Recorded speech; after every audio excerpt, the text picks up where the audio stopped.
question. I mean, I'd say that there's a difference between pressure and stress. And actually, I'd say pressure can be good and stress more often can be bad, but mostly it's a bad thing when it's out of proportion to the threat. And if we think about what we worry about, is what we're worrying about something that we would call a perceived threat, or is it actually a real threat?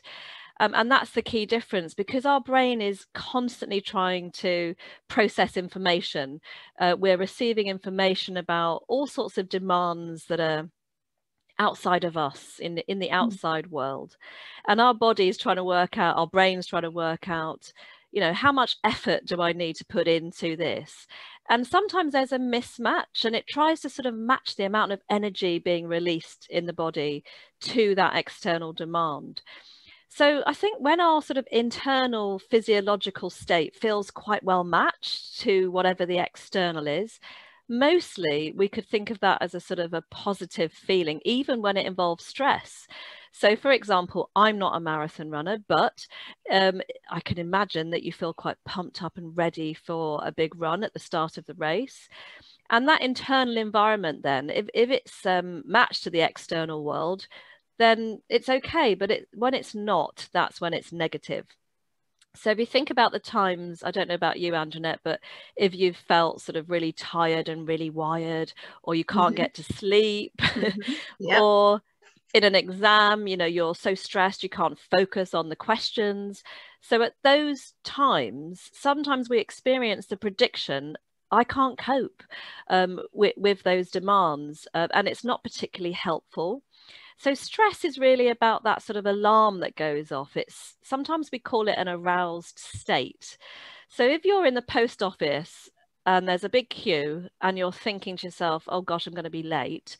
Well, stress might be helpful because then you feel alert, you're able to make a decision about whether to wait. But if it's something like anxiety, which actually is quite similar, you might just be worrying about being late, which is not very helpful.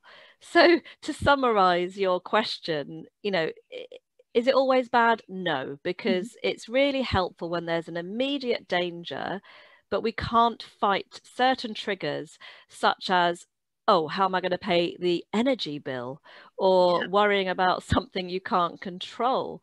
So, I mean, I don't know about cortisol. I don't know how you feel about cortisol. Do you think of it as a damaging stress hormone?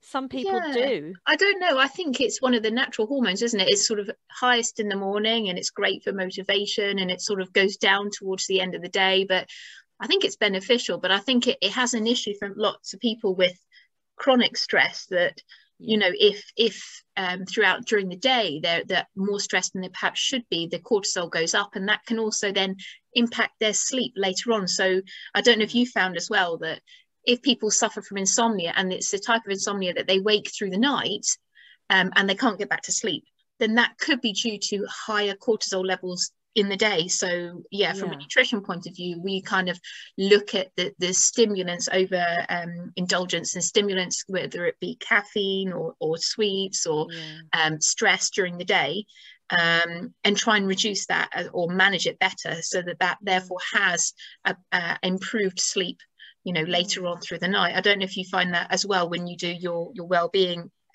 events. Yeah, absolutely. I mean, because stress does produce cortisol and other stress hormones, as you know, because that's helpful. It's enabling the quick release of energy in the form of glucose into your bloodstream, and your lungs and your heart are working faster to deliver that energy from the oxygen and the sugar to our muscles and our brain. So actually that really helps us because you're geared up, you're ready to face a challenge. But the problem is with stress is that when you're doing all that, your body's giving out all this great energy and it's giving out all those resources. We have an expectation, our bodies have an expectation to get something back for that in the form of nutrients and rest. But when it doesn't get that, this is the problem. When there's that shortfall, if that happens over and over again, your body's resources are not replenished. And if you're not eating, you're not sleeping, that shortfall then gets bigger and bigger.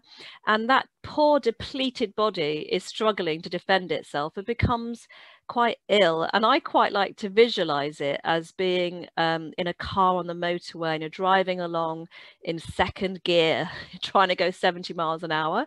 There's only so long we can keep doing that before the engine pops, basically, and that's us. We're burning out. That's the equivalent.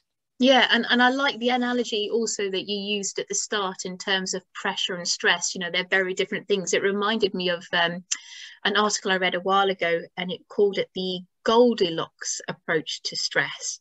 And it said, you know, finding the right amount of stress or pressure for you, and it's different for every single one of us, and what may be right for you one day is different another, but not enough stress, people aren't motivated perhaps, and or too much stress, they are unable to function. And I guess it's like you say, it's something we need to find that's right for us, but we need to look after our bodies, don't we? Like you use the analogy there with a car, we need to maintain our bodies in order to help us and get us through that stressful period.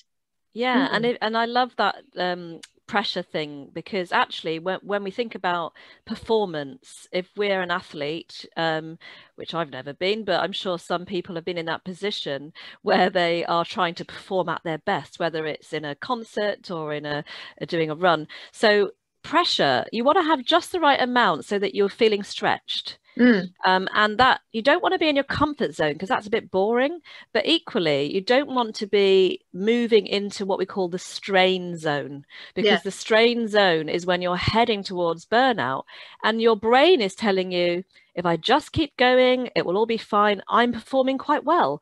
But in reality, actually your performance is not so good.